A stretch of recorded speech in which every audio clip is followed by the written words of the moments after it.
अस्सलाम वालेकुम। Study time के साथ मैं हूं तफसीरुल इस्लाम। और जैसा कि आपको पता है कि क्लास 9th के कुछ पेपर्स ईद के फ़ौरन बाद यानी कि समझे 31 मार्च से एक्सपेक्टेड हैं। तो अगर आप लोग आज हम आपको फ़िज़िक्स के इम्पोर्टेंट बताएंगे कि 9th क्लास में क्या इम्पोर्टेंट पेपर आ सकता है, क्या इम्पोर्टेंट क्वेश्चंस हो सकते हैं हमारे लिहाज से। ठीक है जी। ये आपको पता है कि इस दफ़ा 9th का पेपर ई शीट पे होगा और ई शीट पे शॉर्ट और लॉन्ग की मतलब जो है वो एक एक पेज या दो दो पेज जो है वो रखे हुए गए हैं। तो उस हिसाब से आपने उसी में रह के पेपर करना है। तो स्टूडेंट्स, सबसे पहले मैं कहता हूँ जैसे चैप्टर 1 है हमारा जो इम्पोर्टेंट है, फिज़िकल क्वांटिटीज़ एंड मेजरमेंट। इसमें मेरे हिसाब से डेफिनेशन ज़्यादा आती हैं फ़िज़िक्स की, इसकी ब्रांचेस की, फ़िज़िकल क्वांटिटीज़ की, fundamental quantities, drive quantities, branches of physics या लीस्ट काउंट, एरर वगैरह ये सब आ सकता है।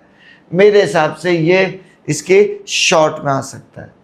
लॉन्ग में zero error, it's type and correction, ये कि ज़ीरो एरर क्या होता है, इसको किस क्या टाइप्स हैं और इसकी करेक्शन क्या है। क्योंकि ज़ीरो एरर आपको पता है कि या तो स्क्रू गॉज में होता है या वर्नियर कैलिपर में जो आपने पढ़ा है। ठीक, तो वो आ सकता है। Chapter 2 kinematics. काइनेमेटिक्स में हमने कहा कि डिफरेंस बिटवीन क्या क्या आ सकता है, रेस्ट एंड मोशन। सही है, रेस्ट एंड मोशन का डिफरेंस। जैसे यहाँ पे डेफिनेशन आती है तो यहाँ पे ज़्यादातर डिफरेंसेस आते हैं। रेस्ट एंड मोशन का डिस्टेंस और डिस्प्लेसमेंट का, स्पीड और वेलोसिटी का, एक्सेलरेशन और डिसेलरेशन का भी इसी में आ जाता है। ठीक, तो ये आप नोट कर लें, ये तीन चार डिफरेंसेस इसमें आ सकते हैं। और लॉन्ग में टाइप्स ऑफ मोशन, मोशन और उसकी टाइप्स की डेफिनेशन आपको पता है कि कितने किस्म की मोशन है। और फिर ड्राइव सेकेंड या थर्ड इक्वेशन ऑफ मोशन, ये तो एक क्वेश्चन है जो मैंने कहा हमेशा से चला आ रहा है कि derivation of equation of motion, तो ये भी इसमें लॉन्ग में आ सकता है जी।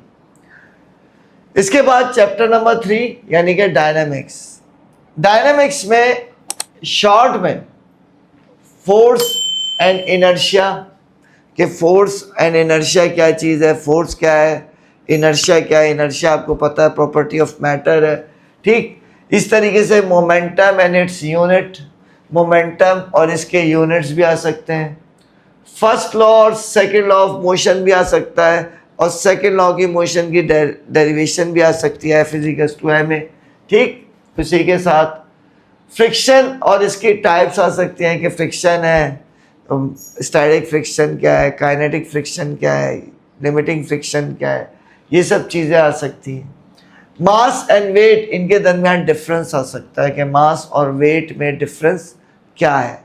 सही है, ये सारी चीज़ें स्टूडेंट्स नोट कर लें क्योंकि एग्ज़ाम में आपके इसके बाद आपका पेपर है। ठीक है, तो ये नोट ज़रूर कर लें।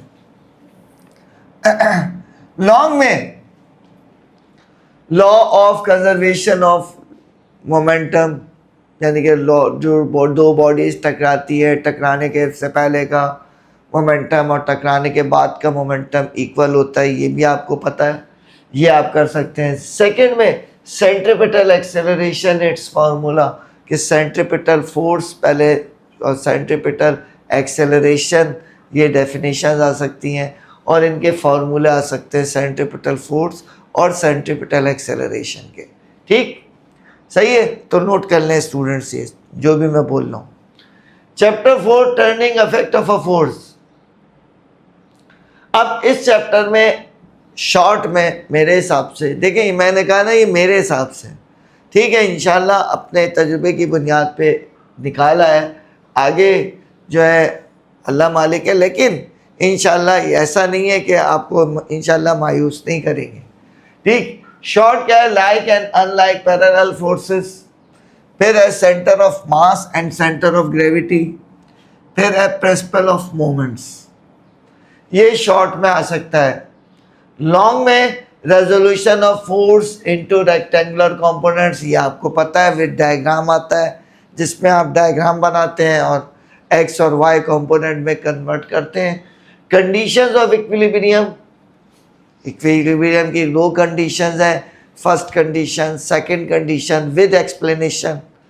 और स्टेट्स ऑफ इक्विलिब्रियम, ये भी आ सकता है कि स्टेट्स ऑफ इक्विलिब्रियम का मतलब है जिसमें न्यूट्रल इक्विलिब्रियम है, अनस्टेबल इक्विलिब्रियम है, स्टेबल इक्विलिब्रियम है, विद एग्जांपल्स।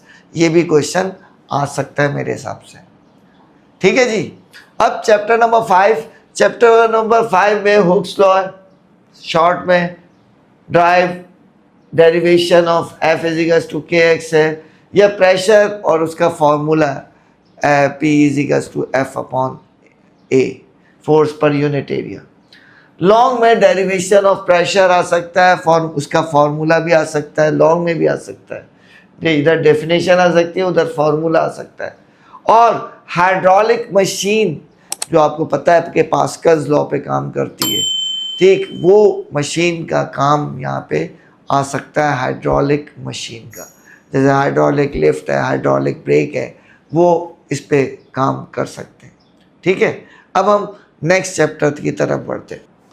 अब चैप्टर 6 का नाम है ग्रेविटेशन।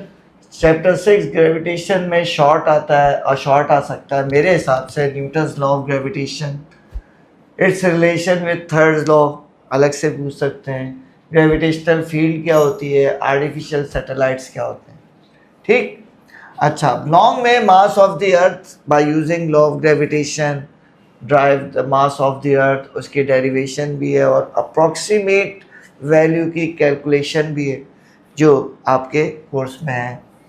और फिर orbital speed of a satellite, satellite जो ज़मीन के गिर्द घूमते हैं उनकी ऑर्बिटल स्पीड के बारे में, उसकी डेरिवेशन के बारे में क्वेश्चन आ सकता है। ठीक, फिर चैप्टर नंबर 7 है प्रॉपर्टीज ऑफ मैटर। इसमें शॉर्ट में kinetic molecular theory of matter, यानी कि काइनेटिक मॉलिक्यूलर मॉडल है यानी कि मैटर का, वो आ सकता है। Changes in pressure and volume, यानी कि प्रेशर और वॉल्यूम में क्या चेंजेस आती हैं वो हम देख सकते हैं। ठीक, लॉन्ग में behaviour of gases on the basis of kinetic molecular theory and states of matter, matter की स्टेट्स पे भी लॉन्ग में पूछा जा सकता है, कौन कौन सी स्टेट्स है और क्यों है। ठीक, अच्छा, chapter number 8 energy sources and transfer of energy. इसमें डेफिनेशन आ सकती है work, power, energy, types of energy, efficiency, ये सब डिफाइन पूछा जा सकता है। अब एनर्जी की टाइप्स में कोई सी भी एनर्जी आ सकती है जो आपकी बुक में मौजूद है, लेकिन ज़्यादातर ये चीज़ें आ सकती हैं। लॉन्ग में डेरिवेशन ऑफ काइनेटिक एनर्जी या पोटेंशियल एनर्जी की जो डेरिवेशन है वो आ सकती हैं। Efficiency of a working system पे ये भी बता सकते हैं कि ये 100% क्यों नहीं होती वर्क, तो ये आपने लॉन्ग में पूछा जा सकता है। लास्ट चैप्टर है chapter number 9 thermal properties and transfer of energy. इसमें शॉर्ट में आ सकता है हीट एंड टेम्परेचर के दरमियान डिफरेंस, स्पेसिफिक हीट और हीट कैपेसिटी क्या है, इवेपोरेशन क्या है, थर्मल एक्सपेंशन क्या है। ठीक, ये आ सकता है शॉर्ट में। और लॉन्ग में derivation of linear and volume expansion, alpha और बीटा आपको पता है उसमें इन्वॉल्व है, वो आ सकता है। फिर evaporation and it's differences with boiling and it's difference with boiling, यानी कि इवेपोरेशन क्या है और बॉइलिंग से ये किस हद तक डिफरेंट है। सही है, तो ये मैंने पूरे चैप्टर 9 चैप्टर्स के आपको इम्पोर्टेंट बता दिए। किसी दिन हम इसके इम्पोर्टेंट न्यूमेरिकल पे डिस्कस करेंगे और एमसीक्यूज़ की भी सीरीज़ बनाएंगे, तो उसके लिए हमारे चैनल से जुड़े रहें और ये वीडियो लाइक करें, अपने दोस्तों के साथ शेयर करें, और अगर अब हमारे चैनल को सब्सक्राइब नहीं किया है तो सब्सक्राइब करना ना भूलें। तो नेक्स्ट वीडियो तक के लिए अल्लाह हाफ़िज़।